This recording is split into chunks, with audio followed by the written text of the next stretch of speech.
Over the last several hundred years, we've built, designed, evolved, innovated a massive, efficient global food system. We transport food all over the world, at scale, and safely. And it's really impressive. There's been innovations at the farm level, along the supply chain, in our supermarkets, and it has a number of benefits for all of us as consumers.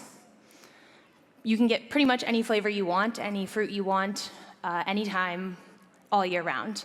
I used to live in the US, and we would get apples from New Zealand and Australia when we didn't have them in season in the US, and likewise, we get apples from the US here when they're not in season locally. This is amazing for all of us as consumers. We also have safe food, and we have more affordable food than ever before. In most countries, we spend less than 20% of our household income on food, and in many cases, less than 10%. This is decreasing, and it's because of our massively efficient and large global food system. But the world is changing. The food system of the future is not going to keep up with the food system of today. So despite all of the economic benefits that we have, that a country like Australia with massive productivity and a strong food and fiber economy, despite the fact that we're outpacing the US here in food and fiber production, export-oriented, clean, green reputation, in the future, it's not going to be good enough. Because what all of us want as consumers is changing, because startups are entering this world, new technology is entering this world. And so what has gotten us here, what has gotten us efficiency and safety and scale, isn't going to be enough for the future. My name is Sarah Nolet, and my mission is to bring the power of technology and innovation to build the food system of the future. And the way we do this is through AgThentic, where we advise farmers, government, agribusinesses on how to build technologies that users really want, that actually make a difference. Not flashy widgets that are cool, but things that get pulled in to solve real problems. And through Tenacious Ventures, which my co-founder and I launched last year, Australia's first dedicated agri-food tech venture capital firm, where we bring together leading technology investors and farmers to invest in the startups building the food system of the future. So what I want to talk about today is why tomorrow's food system will be really different than today's, and what that means for all of us as consumers, as people who eat somewhere between 1 and 5 times a day, and what the startups that are changing the food system mean for all of us as innovators and as change agents in our own industries. So first, why will the food system of tomorrow look very different than the food system of today, and what is the role that startups, innovators, are playing in this change?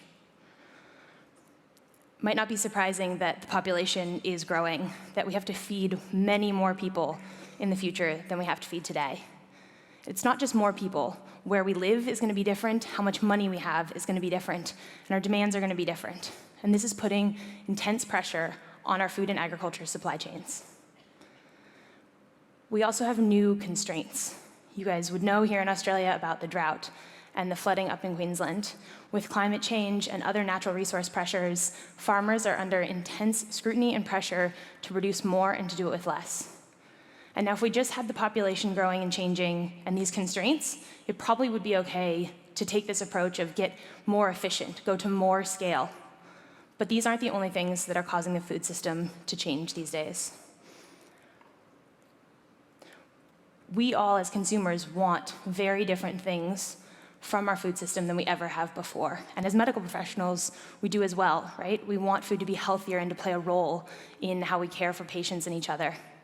So it's not just that food is safe and that food is affordable. It's that food is healthy. It's that we have experiences and interactions and engagements as we eat it. And it's that we trust where our food comes from, that our supply chains are ethical, that the animals and people all along the way were treated well. This is a fundamental shift for farmers and for our food system that means the world will look very different in the future than it does today. You might think that this is niche or not happening in many cases. It's happening here in Australia. Australia is the #3 country in the world for the fastest growing veganism, and over 10% of Australians are vegetarian all or some of the time. So what we want from our food system is changing, and that means the food system of the future will look very different than it does today. Finally, technology is more affordable and more effective than ever before. This is true in every industry, and especially in agriculture. It used to be that only big multinational companies with multi-year timeframes and multi-million or billion-dollar budgets could change the food system. But now that things are cheap and effective on the technology side, new startups with 1 year and a fraction of the budget can make fundamental shifts. Drones cost a couple $100, 3D printers are less than $1,000. You can do biotechnology now in high schools. This means that startups and new innovators are having a role in building this food system of the future in a way that they never have before. And this is just the beginning. Big companies are under pressure, and so more startups and more innovators will be coming in to deliver what all of us as consumers want in the food system. In the US alone, in the last 5 years, the top 25 food companies lost over $18 billion in market share to new startups. So this is already happening and under pressure. We don't trust the same companies we always have in the past to produce food that's good for us and ethical. And so new companies are coming in to challenge them. So who are these new companies? Who are these innovators? What does it mean for us as consumers? And what does it mean for us all as innovators and change agents? This is Olympia. She is an insect farmer in Canberra. And Olympia became an insect farmer because she realized that the way we were managing waste, all of the food waste that we create at stores and at malls and off our own tables and even on farms, was unacceptable.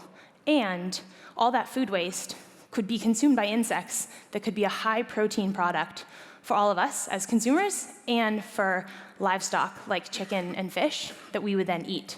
Much more sustainable system. But farming insects is hard and non-traditional, and there isn't really good information out there about how do you start farming insects, what systems do you use, how cold or hot should it be. And so Olympia went out and actually caught flies and brought them home and put them in a bucket and figured out, what do they eat? When do they grow? How hot do they like it? And she did this over and over again, Googling the 17th, 18th page of Google, more flies, more buckets, catching them, right, over and over again until she figured out how this could work.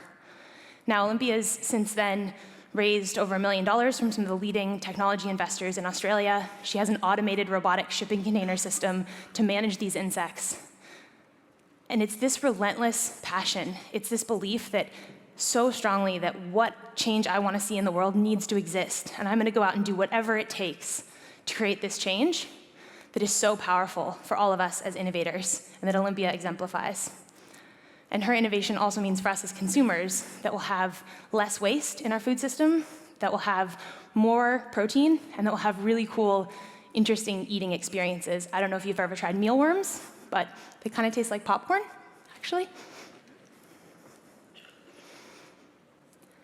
Part of the food system of the future is more protein. And in the seafood world, we can't keep catching our protein in the wild. We'll run out. We'll deplete our stocks. So fish farming and aquaculture is becoming increasingly important. Now, right now, the main way of doing this is to feed as much food as we can and hope that the fish or shrimp or whatever it may be will eat it, and then to produce the product. But all of us as consumers have said that's not acceptable. It might pollute the water, it might not be good for the animals, it's not enough. And yet that's been the paradigm in the aquaculture world, until a company called Aeruvaka out of India has come in and brought a new perspective and new technology to this problem. So what they do is they listen with their sensors to the shrimp chewing. And you can actually hear the shrimp chewing. And so they know when they stop chewing that they need more food. So this helps to optimize the system. It makes it easier for the farmers. It's more ethical for the animals, and all of us as consumers get a better product at the end. So it's a simple example of how new perspectives and new technologies can change industries, and in the food system can get all of us what we want. Now, this wouldn't be a presentation about the future of agriculture without robots, so don't worry, you have robots. This is Swarm Farm, and they're fundamentally creating a new farming system in agriculture. Right now, the common practice is for farmers to buy quite large equipment, massive tractors and headers, and this is because labor is a scarce resource, and so they have to get as much bang for their buck on the one guy driving the one machine. But the challenge is that this compacts the soil, it has a negative impact on soil health, has a negative impact on the environment because we're spraying in largely chemicals and pesticides in a blanket way, rather than more precisely just against the weeds. You guys have heard about this, I'm sure. So what Swarm Farm has done is they've completely reinvented a new way of farming. They have autonomous robots that work in a swarm. They detect only the weeds, spray only the weeds, and they don't require anyone to manage them because they work all on their own. Even further, they've broken all the rules for how you buy the robot. It used to be that you'd go to a dealer and you'd work with someone to get a tractor and customize it, and when it breaks, you'd need to call them to come fix it. With Swarm Farm, you can go online, you can click a button, and the robot shows up in a box.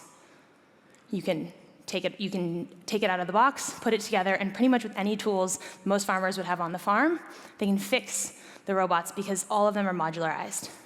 So this fundamental shift in a farming system has huge benefits for us as consumers, for our soil, for the health of our planet. No more reef runoff, for example. And it shows how startups are breaking all the rules, completely reimagining systems and processes and supply chains. Finally, I want to tell you about a company called ProAgni. It was founded by 3 farmers here in Australia who realized that we need to get antibiotics out of our supply chain, and especially out of the meat that we eat. They developed a probiotic feed additive that ensures that we don't put antibiotics into cows, and so that we don't have antibiotics in our food system. Now, these farmers didn't have experience with startups or raising money or new innovative business models and all the jargon that comes with the innovation space. And yet, in just a couple years, they've raised money, they're onto their second funding round, they're doing over $1 million in revenue, and most importantly, they're showing us all that we can change the food system to align with consumers, and that anyone can innovate. Whether you're from a tech company, or a big company, or a small company, or a farm, all of us can be innovators. Now, building the food system of the future is not going to be easy. And for all of you, making the change that you want to see in the world is not going to be easy either. But I believe if we can do what these innovators have done, if we can harness that relentless passion that we all have for something, if we can bring new perspectives and new technologies to old problems, if we can break all the rules, or at least some of them,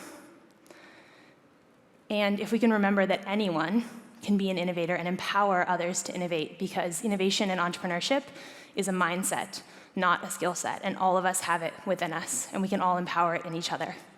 So I challenge you all, when you think about what you want the future of your world to look like, to embrace these principles and to remember these startups. Thank you.